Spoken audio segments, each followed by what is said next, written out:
ഇന്നത്തെ topic coral ഡ്രോയിലുള്ളതാണ്, fabric tools. അപ്പം നമ്മളിപ്പം ക്രോക്കിയൊക്കെ വരച്ച് കഴിഞ്ഞാൽ നമ്മൾ അതിൻ്റെ മുകളിൽ ഗാർമെൻ്റ് ഇടണം അല്ലേ. അപ്പോൾ പിന്നെ ഏതൊക്കെ ടൈപ്പാണ് നമുക്കതിൽ പ്രിൻ്റ് വേണ്ടത്, അങ്ങനെയൊക്കെ നമ്മൾ സെലക്ട് ചെയ്യാനുണ്ട്. ഫാബ്രിക് ഏതാണ് വേണ്ടത്.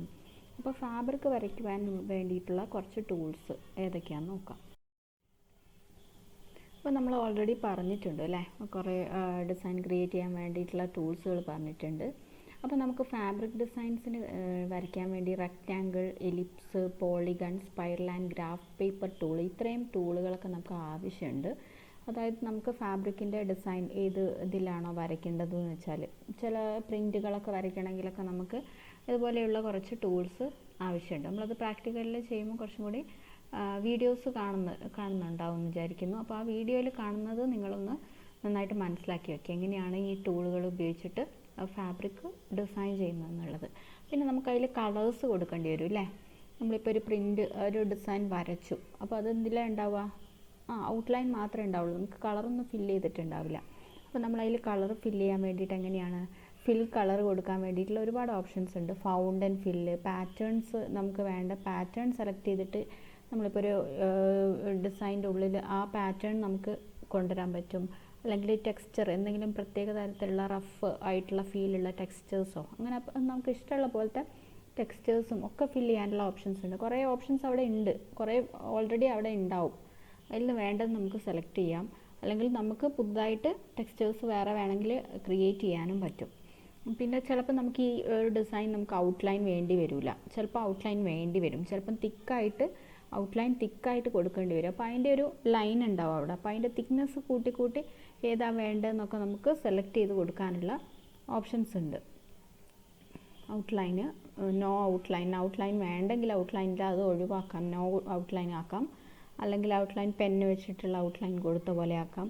പിന്നെ തിക്നെസ്, ഇതൊക്കെ നമുക്കതിൽ എഡിറ്റ് ചെയ്യാൻ ഒരുപാട് ഓപ്ഷൻസ് അതിൽ ഉണ്ടാവും. ഇതൊരു ഫാബ്രിക്, സിമ്പിളായിട്ടുള്ള ഫാബ്രിക് ഡിസൈനാണിത്. അപ്പോൾ നമ്മൾ എന്താ പറയുക, സ്പൈറൽ പോലെ ആക്കിയിട്ടുള്ളതാണ്.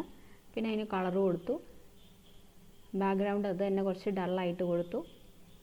അപ്പോൾ നമ്മളിതൊരു സ്ക്വയർ ആയിട്ടായിരിക്കും വരയ്ക്കുന്നത്. ഫുൾ ഫാബ്രിക് ഇങ്ങനെയാണെങ്കിൽ നമ്മൾ ഫുൾ ഫാബ്രിക്കിലും ഇതേപോലെ തന്നെ ചെയ്യും.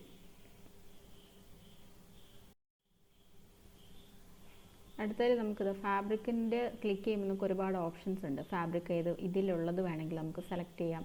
അല്ലെങ്കിൽ നമുക്ക് തന്നെ പ്രിൻ്റ് വരച്ചിട്ട് അതുപോലെ ക്രിയേറ്റ് ചെയ്ത് കൊണ്ടുവരാം, പ്രിൻ്റ് പുതുതായിട്ട് ക്രിയേറ്റ് ചെയ്ത് കൊണ്ടുവരാം. ഇതിലുള്ള ഓപ്ഷൻസ് നമുക്കറിയാം, ഇവിടെ കിടക്കുന്നുണ്ടാവും. അപ്പോൾ ഇതിലില്ലെങ്കിൽ പിന്നെ നമുക്ക് നെറ്റിൽ നിന്നൊക്കെ വേണമെങ്കിൽ ബ്രൗസ് ചെയ്യാം. ഇല്ലെങ്കിൽ നമുക്ക് തന്നെ ഒരു ഡിസൈൻ ക്രിയേറ്റ് ചെയ്ത് സേവ് ചെയ്ത് വെക്കുകയാണെങ്കിൽ കുറേ ഡിസൈൻസ് ക്രിയേറ്റ് ചെയ്യാം. എന്നിട്ട് നമുക്കത് ഇതിൽ നിന്ന് ബ്രൗസ് ചെയ്തിട്ട് ഫ്രം കമ്പ്യൂട്ടർ എന്ന് പറഞ്ഞിട്ട് അതിൽ നിന്ന് സെലക്ട് ചെയ്തിട്ട് നമുക്കിതിലേക്ക് യൂസ് ചെയ്യാൻ പറ്റും. ഇതിൽ കണ്ടൻറ് എക്സ്ചേഞ്ച്, ഇതിൽ വേണ്ടതും ഇവിടെ ക്ലിക്ക് ചെയ്യുമ്പോൾ കണ്ട കുറേ ഓപ്ഷൻസ് അതിൽ ഓൾറെഡി ഉണ്ടാവും. അപ്പം നമ്മളിപ്പം എന്തെങ്കിലും ഒരു പവർ പോയിൻ്റ് പോലെയൊക്കെ ചെയ്യുകയാണെങ്കിൽ പോലും നമ്മളിപ്പം ഇതിലൊക്കെ തന്നെ ഞാൻ ചെയ്തിരിക്കുന്ന പോലെ ഇതിൻ്റെ ബാക്ക്ഗ്രൗണ്ട് നമുക്ക് ഒരുപാട് ഓപ്ഷൻസ് അവിടെ ഓൾറെഡി ഉണ്ടാവും. നമുക്ക് വേണമെങ്കിൽ അത് ചൂസ് ചെയ്യാം, പക്ഷെ അത് എല്ലാവരും ഉപയോഗിക്കുന്നതായിരിക്കും, എല്ലാവരും കണ്ടിരിക്കുന്നതായിരിക്കും. അപ്പം നമ്മൾ എന്ത് ചെയ്യുക, നമ്മൾ അതല്ലാതെ നമ്മൾ സ്വന്തമായിട്ടൊന്ന് ക്രിയേറ്റ് ചെയ്യുക. അപ്പം നമുക്ക് ഡിഫറെൻ്റ് ആയിട്ടുള്ള കിട്ടും, ആരും യൂസ് ചെയ്യാത്ത ടൈപ്പ് നമുക്ക് ക്രിയേറ്റ് ചെയ്യാൻ പറ്റും. അപ്പോൾ ഇതിലൊക്കെ ഇതാ ഔട്ട്ലൈൻ പെൻ, ഇതിൽ നമുക്ക് ഔട്ട്ലൈൻ വേണ്ടെങ്കിൽ ഇതാ നോ ഔട്ട്ലൈൻ കൊടുക്കാം.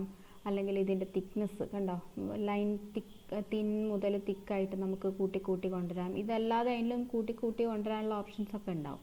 അപ്പം നമുക്ക് എല്ലാത്തിനും ഡിഫറെൻറ്റ് ടൂൾസ് ഉപയോഗിച്ചിട്ട് നമ്മുടെ ഡിസൈൻ എന്താണോ അതിലേക്ക് കൊണ്ടുവരാനുള്ള അല്ലെങ്കിൽ അത് കൊണ്ടുവരാൻ നമുക്ക് കോറൽ ഡ്രോ സോഫ്റ്റ്വെയർ ഉപയോഗിച്ചിട്ട് പറ്റും. ഓക്കെ, ഇത് ജസ്റ്റ് ഒരു ഫാബ്രിക് ടൂൾസിന് ജസ്റ്റ് ഒന്ന് പറഞ്ഞിട്ടേ ഉള്ളൂ എന്തൊക്കെയാണ് നമ്മൾ അതിൽ വരയ്ക്കാൻ ഉപയോഗിക്കുന്ന ടൂളുകളും. പിന്നെ കളർ ചെയ്യാൻ വേണ്ടിയിട്ട് അറിയാമല്ലോ, നമ്മൾ ഫിൽ കളർ ചെയ്യാൻ വേണ്ടിയിട്ട് പാറ്റേൺ ഫില്ല് ഉണ്ടാവും, ടെക്സ്ചർ ഫില്ല് ഉണ്ടാവും, അങ്ങനത്തെ കുറച്ച് കാര്യങ്ങളൊക്കെ ഒന്ന് ഓർത്ത് വയ്ക്കുക കേട്ടോ. Okay, thank you.